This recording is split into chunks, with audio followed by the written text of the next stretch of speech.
pelaksanaan musrenbang tingkat kecamatan Pondok Gede diselenggarakan pada serentak pada hari ini sebagai sebuah tindak lanjut dari musyawarah perencanaan pembangunan di tingkat kelurahan.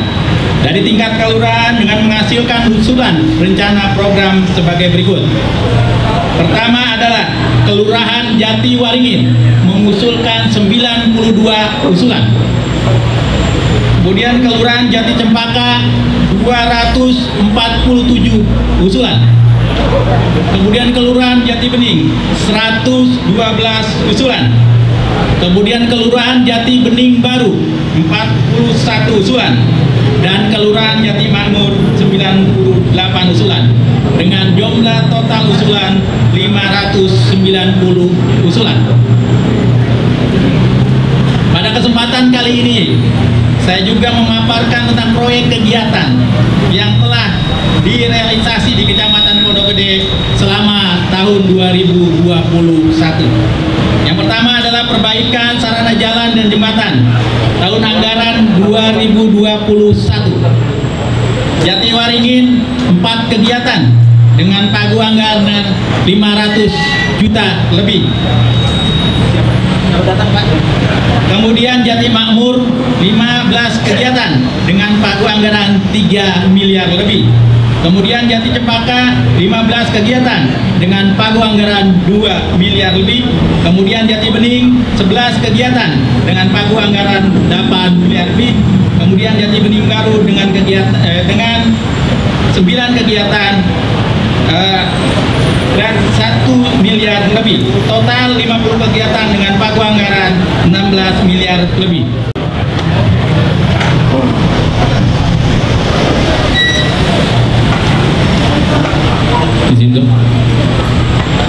Bismillahirrahmanirrahim.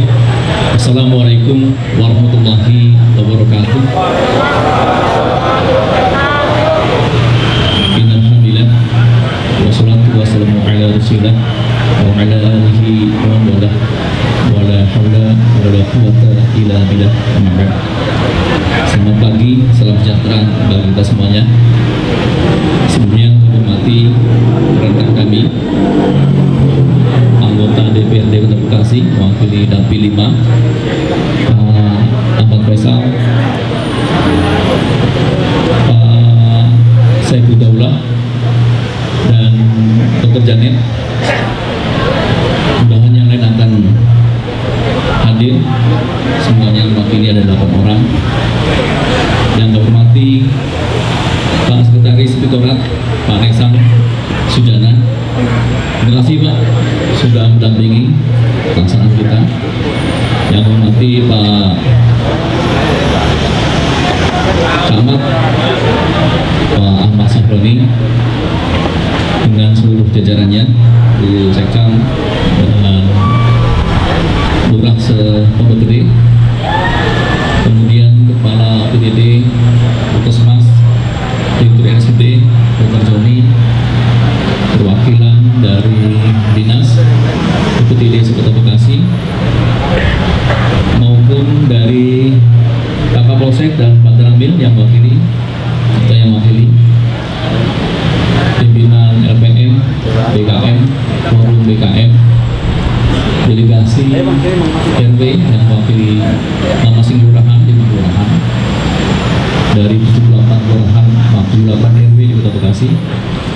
Dari MUI, terima kasih Ustaz Iwan telah mewakili ketua MUI. Belum gantik tapi insya Allah akan gantik.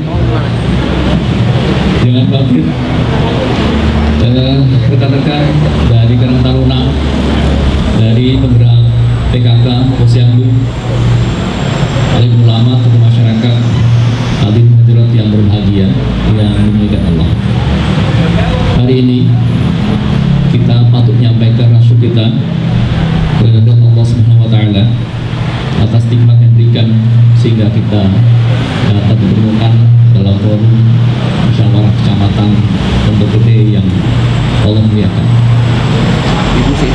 Salawat dan salam semoga tercurahkan kepada Nabi besar Muhammad SAW beserta keluarga, para sahabatnya dan para pengajarannya. Semoga kita semuanya dimasukkan pada orang-orang yang istiqomah. Bapak Ibu hadirin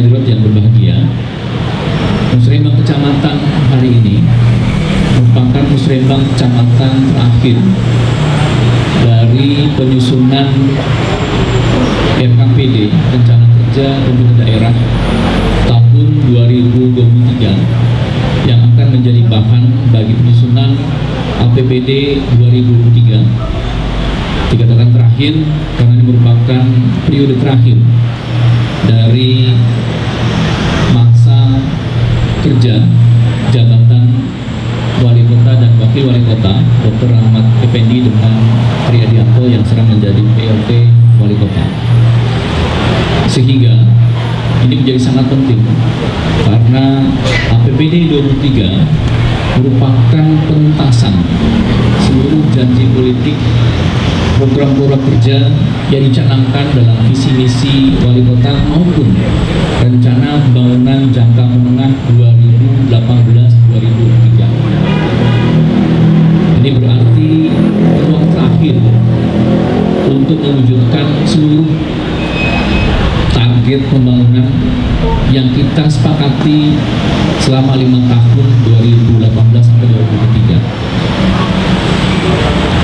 Ada beberapa catatan yang perlu kita prioritaskan untuk menuntaskan visi misi Wali Kota ini, yaitu Kota Bekasi yang cerdas, kreatif, maju, sejahtera bersama. Kami DPRD memiliki komitmen beserta dengan Pak PLT Wali Kota untuk menuntaskan janji politik yang sudah diwujudkan dalam rencana pembangunan jangka menengah 2018-2023. Sehingga dengan kondisi hari ini kita memiliki komitmen yang perlu kita perbaharui bersama, kita tingkatkan bersama, sehingga kita pastikan layanan publik tidak ada kendala di Kota Bekasi dan seluruh proses pembangunan dapat berjalan hingga sampai 2023. Ini komitmen kami bersama, sehingga silahkan Bapak sekalian untuk mengevaluasi dan mereview apa saja permasalahan yang belum tercapai yang harus tuntaskan di 2023 sebagai APBD terakhir. Ada beberapa prioritas yang memang kita sepakati bersama. Yang pertama adalah penuntasan penanganan COVID-19 yang kita tidak tahu apakah akan berakhir pada tahun ini ataukah masih ada indikasinya sampai tahun 2023 atau bahkan 2024 jelang Pilpres atau Pileg. Namun ini juga pas sepakatan bersama seluruh anggaran yang dibutuhkan penanganan COVID, khususnya mentuntaskan program vaksinasi sehingga memunculkan ciptakan herd immunity merupakan komitmen kami bersama. Di dalamnya juga pemulihan ekonomi masyarakat. Baru yang kedua adalah bagaimana menuntaskan program-program penanganan banjir yang hampir kita pastikan setiap reses, setiap musrembang masalah ini menjadi masalah klasik. Sehingga pertanyaan Bapak sekalian adalah sampai tahun berapa Kota Bekasi dapat dijamin bebas banjir? Ini sungguhnya terkait dengan rencana induk pembangunan drainase yang seharusnya dapat dibuat oleh pemerintah daerah selambatnya tahun 2021 sesudah DPRD dan Pak Wali Kota mensepakati Perda nomor 6 tahun 2020 terkait dengan sistem drainase. Semangatnya sederhana. Sedangkan alhamdulillah Pak Sodikin hadir, berarti sudah ada 5 anggota dewan yang akan terpilih. Nanti pun yang lain terpilih Pak ya, nggak salah Pak sebenarnya. Silakan Pak, kami teruskan Pak, yaitu memastikan sampai kapan kita bebas banjir dengan rencana induk Pak yang sudah mempertimbangkan pertumbuhan penduduk, pertumbuhan ekonomi, curah hujan, kontur dan seluruh topografi Kota Bekasi, sehingga kemudian didesain sampai kapan dan apa yang harus dikerjakan, mindset paradigma apa yang harus dibangun, dan pelibatan masyarakat apa, sehingga kita bisa mencanangkan kota bebas banjir tahun sekian. Yang ketiga Pak, yang ketiga adalah pemberdayaan masyarakat. Dalam hal ini kami sepakat perlu revitalisasi LPM, karena LPM ini merupakan mitra di level kelurahan beserta dengan BKM, bahkan LKM yang menjadi mitra pelaksananya. Hari ini kita belum memiliki kesepakatan terkait dengan dana lurahan berapa yang harus dibuat agar mampu memberdayakan masyarakat yang hari ini hanya bergantung kepada uang transfer dari dana alokasi umum yang dapatkan dari pusat, yang kemudian kita dapatkan 350 juta itu, padahal kita pernah menganggarkan sampai 500 juta, dan bahkan kalau misalnya dengan transfer harusnya bisa dapat 50 juta. Sementara ini sesungguhnya aspirasi ini sama dengan keberadaan dana desa yang per desa mendapatkan 1 miliar, sementara Kota Bekasi dengan anggaran hari ini harusnya bisa mengalokasikan sampai 5 miliar, tapi belum bisa kita mulai. Demikian juga dalam reses yang muncul adalah bagaimana berdayakan Posyandu, PKK, termasuk penghidupan kembali pengakuan penghargaan Posyandu dengan munculnya insentif Posyandu. Saya yakin hal sama juga terjadi di LPM, BKM, termasuk ketua RT dan RW yang kami yakin tidak perlu kembali ke angka semula, tapi peningkatan dan kemudahan sehingga BOP memang benar-benar dapat digunakan sesuai dengan kebutuhan para ketua RT maupun RW sesuai dengan kesepakatan musyawarahnya. Kita membutuhkan pemberdayaan masyarakat karena hari ini tidak ada kota yang mampu berhasil kecuali persentase pemberdayaan masyarakat menjadi sangat signifikan. Potensi masyarakat, kontribusi orang-orang yang tinggal di Kota Bekasi, yang mereka sebagian mungkin kerja di luar, termasuk para pejabat pusat, pemerintah, provinsi yang tinggal di Kota Bekasi. Kita bahkan punya kepala BPKP Jabar tinggal di Bekasi, KPK juga di Bekasi tinggalnya, menteri juga ada yang di Bekasi. Kayaknya kita memiliki banyak potensi untuk bisa memberdayakan masyarakat dari sipil maupun dari militer.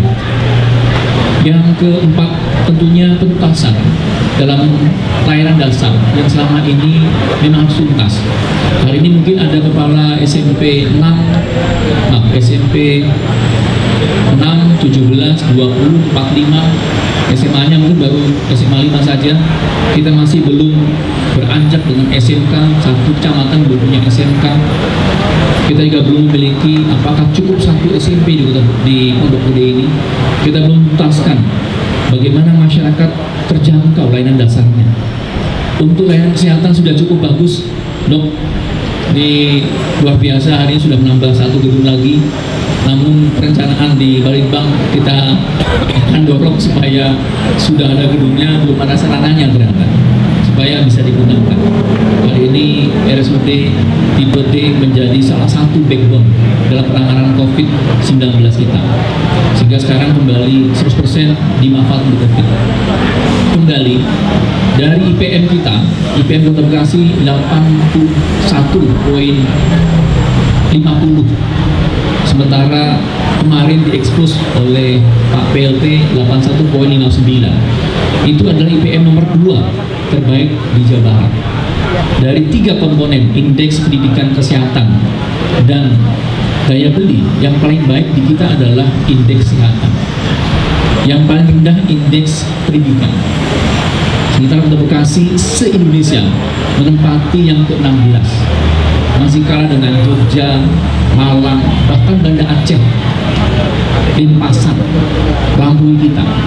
Maka tantangan paling besar adalah bagaimana mengentaskan layanan dasar ini, khususnya pendidikan.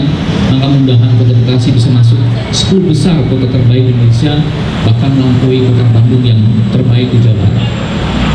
Mudah-mudahan yang kelima adalah sinkronisasi dalam bentuk kolaborasi semua elemen, yaitu pemerintahan dalam bentuk reformasi birokrasi, legislatif dan peran DPRD, kemudian seluruh peran dari 3 pilar, yaitu Bapak TNI dan Bapak Polri, yang kemudian bergabung menjadi satu, dan sebuah elemen civil society, baik yang berasal dari NGO, dari organisasi sosial, kemasyarakatan, pemuda. Mudah-mudahan kita bisa menuntaskan semuanya. Kembali terakhir, kami berharap Muslimbang ini tidak menghilangkan optimisme kita dalam membangun Kota Bekasi ke depan. Apapun konteksnya, kita membutuhkan kerja keras, akan melelahkan untuk bisa membangkitkan semangat kita hari ini. Namun ketahuilah, lelah yang kita rasakan akan segera hilang. Sementara kebaikan yang kita lakukan insya Allah akan abadi. Mudahan dia menjadi peningkat kualitas kita, kualitas amaliyah dunia maupun akhirat kita, sehingga kita menjadi orang-orang yang semakin bermanfaat. Demikian kami cukupkan. Mohon maaf apabila kesalahan, termasuk yang hadir di virtual. Semoga bisa melaksanakan dengan baik, dan apa yang kita harapkan hari ini yang disampaikan oleh Pak Camat tadi, ada 590 kegiatan Pak Camat, yang saya nggak tahu berapa yang dibutuhkan dananya, tapi ini perlu disinkronkan dengan yang kedua, reses anggota DPRD, khususnya reses yang ketiga tahun 2021 dan reses pertama kemarin tahun 2022. Silakan untuk disinkronkan karena ini menjadi masukan input bagi pembuatan APBD 2023, termasuk nanti rencana kerja yang akan dibuat masing-masing OPD di Kota Bekasi. Demikian, mudah-mudahan Allah meridhoi, memberikan barokah dalam rangka mewujudkan visi Kota Bekasi, Bekasi yang cerdas, kreatif, maju, sejahtera, dan ihsan. Assalamualaikum warahmatullahi wabarakatuh. Wassalamualaikum warahmatullahi wabarakatuh.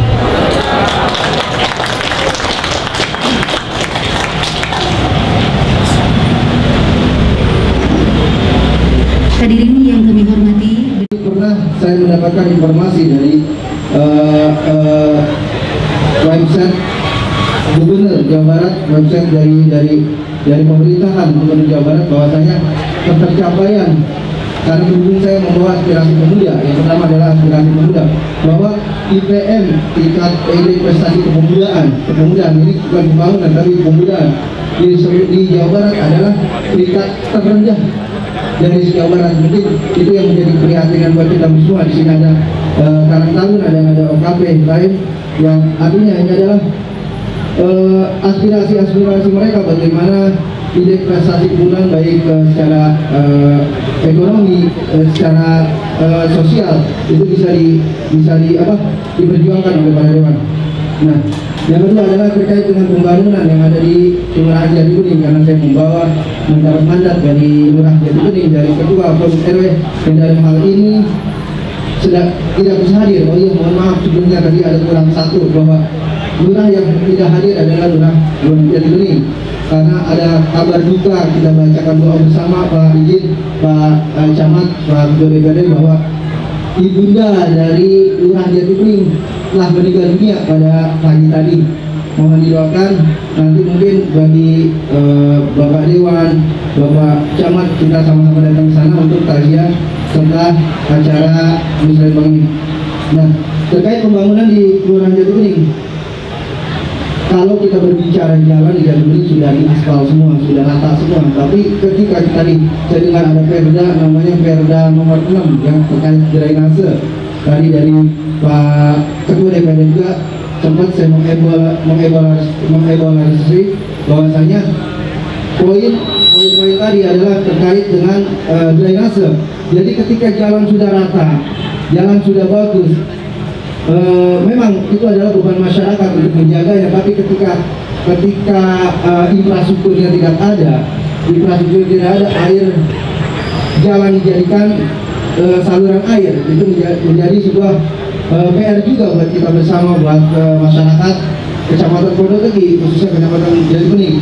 Nah, karena tidak adanya saluran drainase, sehingga jalanan-jalanan yang tadinya bagus menjadi yang tadinya jalanan-jalanan umurnya mungkin sekitar 20 sampai 30 tahun sudah rusak. Nah, ini 2 sampai 5 tahun itu jalanan sudah berubah.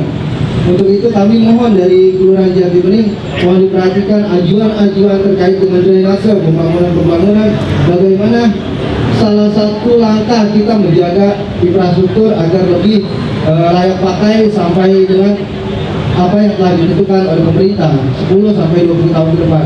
Nah, yang kedua terkait dengan penanganan banjir. Mungkin banjir adalah masalah klasik yang ada di Kecamatan Pondok Gede. hampir semua kelurahan di Pondok Gede itu mengalami banjir, apalagi di tahun 2020 awal itu memang banjir artinya air demen banget dari Pondok Gede. Kalau di Jati Bening itu ada disaluri oleh 2 sungai, yaitu sungai yang pertama Sungai Cakung, ya, Sungai Cakung dan Sungai salah satu yang ada di RW 6. Nah itu juga penyebab banjir. Kenapa di daerah penyebab banjir? Ini juga ini juga permasalahan klasik. Kita sudah pernah sampaikan ke DPRD, kita pernah sampaikan setiap reses bahwasanya penyempitan di Jasa Marga itu sampai sekarang belum ada tindak lanjutnya. Nah itu bagaimana itu mungkin Pak Sodikin tadi terkait dengan tupoksinya Pak Sodikin sebagai fraksinya di komisinya. Nah itu juga ini juga ada penyampaian dari Kali Cakung juga terkait warga yang bersinggungan dengan Kali Cakung, yaitu masalah Pondok Cikolilingah ya Pak Praitno. Terus dari RW 8 juga ketersinggungan dengan Sungai Kali Cakung. Bahwasanya alhamdulillah di ujung yang berhadapan dengan Kota Bintang yang sekarang lagi ramai, Kota Bintang itu alhamdulillah sudah diperluas, tapi di ujungnya lagi di daerah Bintara tetap aja dia akan mengecil. Nah itu pun menyebabkan banjir di RW 12, di RW 8 sampai di RW 11 seperti itu.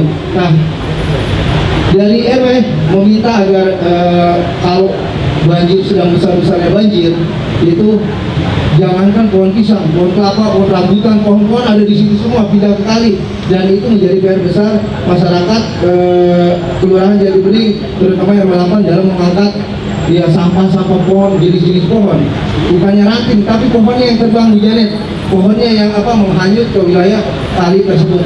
Mungkin itu aja dari saya. Kepemudaan.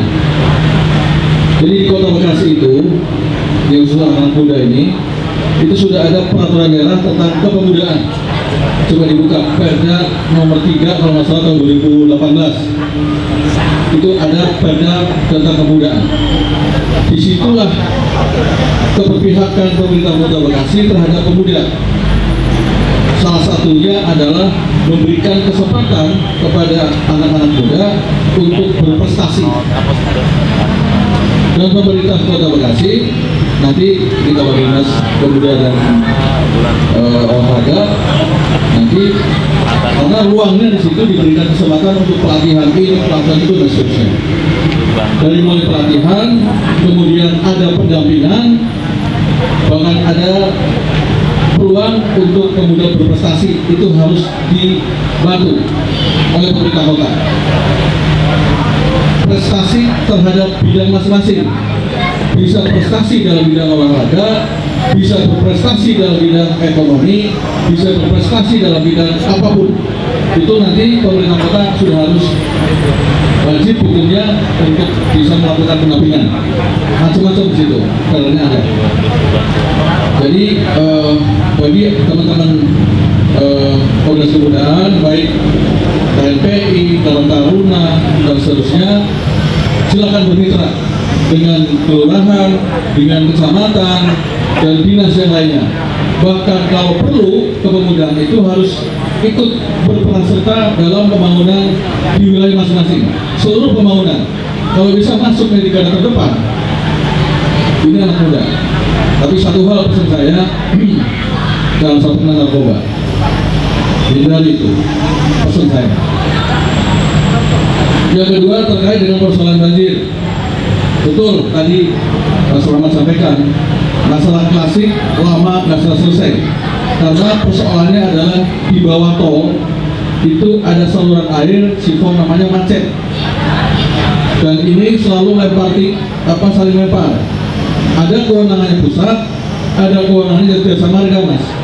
Jadi kami Komisi 2 atas perintah Pak Ketua DPRD dulu sudah melakukan koordinasi ke pusat, PU pusat dan juga PW SCC. Dan dari sanalah nantinya kita akan rapat, harusnya bertiga, pemerintah Kota Bekasi, Jasa Marga, dan pusat harus menyelesaikan ini. Memang ini pekerjaan yang gak gampang, Mas Lama, dan anggarannya cukup besar. Katanya untuk menormalisasi sifon itu, informasinya, mohon maaf saya masalah, ratusan miliar untuk satu sifon itu, yang panjangnya itu kurang lebih 100 meter ada dari ujung tol sampai ke ujung tol selanjutnya. Tadi sebut Kota Bintan, betul. Kami Komisi 2 sudah melakukan sidak ke sana. Kami nggak mau tahu, Pak, untuk segera dilebarkan, karena Kota Bintan itu memindahkan kali yang seharusnya kali asal yang harusnya 16 meter dipindah menjadi cuma 6 meter. Dipindah. Makanya Komisi 2 atas rekomendasi izin dari Pak Ketua DPRD, kita nggak mau tahu, pindahkan, mohon maaf, lebarkan lagi. Tadinya awalnya kami Komisi 2 tetap ingin supaya dirubah, kembalikan seperti semula ke kali asal, Mas Orman. Cuman ada 3 menteri waktu hadir di situ, 3 menteri, dan dari 3 menteri ini keputusannya setelah kami koordinasi ke pusat adalah restorasi justice. Ini persoalannya. Makanya kami Komisi 2 mengawal betul. Oke, kalau itu dianggap restorasi justice, kami nggak mau tahu, lebarnya harus sama. Baik sahabat Bekasi Raya TV, kami bersama Bapak Khairuman Junawono Putro atau Bang Coy dalam acara musrembang di Pondok Gede ini ya. Baik, Assalamualaikum Bang. Waalaikumsalam, wabarakatuh, Bang Lino. Sehat Bang ya? Alhamdulillah sehat, Bang. Bang, ini musrembang apa saja tadi pembahasannya Bang? Iya, ini memang musrembang Kecamatan hari ini merupakan hasil daripada agregasi atau akumulasi terhadap hasil musrembang kelurahan yang sudah dilaksanakan pada bulan Januari, sehingga lebih banyak mereka termasuk memberi prioritas terhadap usulan yang ada. Ada 590 kegiatan yang diusulkan. Tentunya ini merupakan pekerjaan besar untuk kembali melihat prioritas kegiatan apa saja yang memang perlu untuk kita tuntaskan di tahun 2023. Karena melihat dari aspek masyarakat, lebih banyak memang kembali mempertanyakan bagaimana penanganan banjir hampir merata di berbagai tempat. Yang hari ini sudah kita tuntas menangani pandemi COVID, maka banjir kembali menjadi masalah klasik yang harus dituntaskan. Nah, beberapa catatan tadi yang kita sampaikan, yang pertama, memang Bekasi harus memiliki rencana induk atau master plan pembangunan drainase Kota Bekasi yang menjadi acuan seluruh pembangunan drainase bersebut penanganan banjirnya, sehingga bisa menjawab pertanyaan kita hari ini, yaitu tahun berapa Kota Bekasi akan bebas banjir. Tentu dengan perubahan mindset, paradigma maupun pembangunan teknis yang harus kita kembangkan, tidak hanya tentunya keberadaan folder air, namun juga membangun sumber-sumber resapan, gerakan biopori, kemudian pengembangan manajemen pengelolaan sampah, karena memang tidak mungkin kita laksanakannya hanya sekedar infrastruktur, namun juga aspek sosial maupun aspek budaya maupun peran masyarakat. Itu yang pertama. Yang kedua, tadi juga mempertanyakan bagaimana keseriusan pemerintah kota dalam membangun, memberdayakan pemuda. Ini di catatan kita, karena memang pemuda hari ini mereka membutuhkan tempat penyaluran aspirasi mereka, dan ini kita sinkronkan dengan pembentukan komite ekonomi kreatif yang menjadi salah satu sarana, instrumen untuk menyalurkan potensi pemuda dalam hal kreativitas mereka di bidang ekonomi. Itu sudah terbentuk belum? Sudah kemarin di launching, dan tinggal masalahnya sudah ada yang dibutuhkan itu bukan hanya terpusat di mana, di kota, tapi adalah nanti beberapa kreatif hub ataupun kreatif corner atau co-working space yang memang harus dibangun di masing-masing kecamatan atau kelurahan, sehingga suasana kreativitas itu memang harus dibangun ekosistemnya di Kota Bekasi secara kuat. Dan ini membutuhkan instrumen, tidak hanya komite, namun juga tadi tempat-tempat berkumpulan muda yang menyebabkan mereka itu kondusif untuk melakukan aktivitas, baik kreativitas dalam hal seni budaya, handicraft atau kerajinan tangan, mungkin ekonomi digital yang sekarang juga mulai muncul, berbagai aplikasi-aplikasi yang non perbankan yang menjadi kreativitas fintech yang kita butuhkan dalam mendorong ekonomi digital. Tempatnya bukan sudah ada Pak di Multiguna itu Pak ya? Iya, itu kan baru satu tempat.